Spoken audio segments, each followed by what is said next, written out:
စိုက်ထဲမှာမင်းအရန်ဝယ်ချင်တဲ့အရာတကူကိုမြင်ဘူးသလား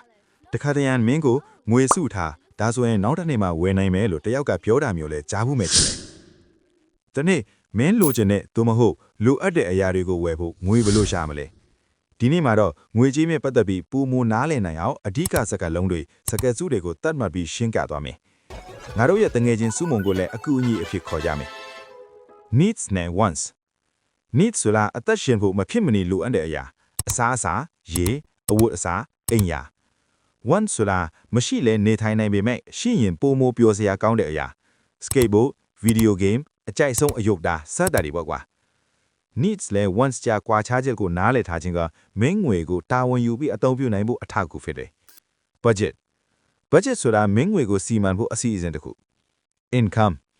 income ဆိုတာမင်းရရှိတဲ့ငွေအလုပ်လုပ်ရတဲ့ငွေမုံဖိုးတွေပေါ့ကွာ expenses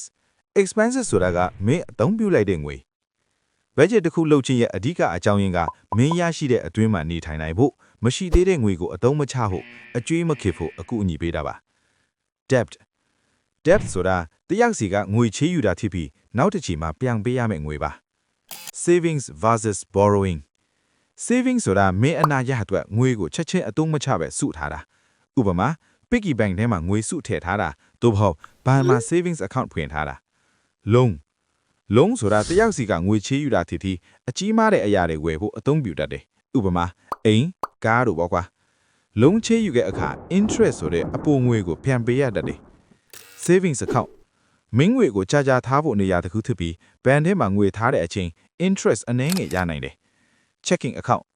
bill တွေကို check သို့မဟုတ် debit ကနေပေးချေဖို့အသုံးပြုတယ် checking account က interest မရဘူး credit နဲ့ debit credit card ကတကယ်အားဖြင့် loan တစ်မျိုးကုမ္ပဏီစီကငွေချေးယူပြီးနောက်ပိုင်း schedule အတိုင်းပြန်ပေးရတယ် interest ပါဝင်တတ်တယ် debit card ကတော့ main bank account နဲ့တိုက်ရိုက်ချိတ်ဆက်ထားပြီးမိမှရှိပြီးသားငွေကိုအသုံးပြုတာဖြစ်တယ် review checking account နဲ့ savings account မတူညီကြဘူး savings account ကငွေစုထားဖို့ interest ရနိုင်တယ်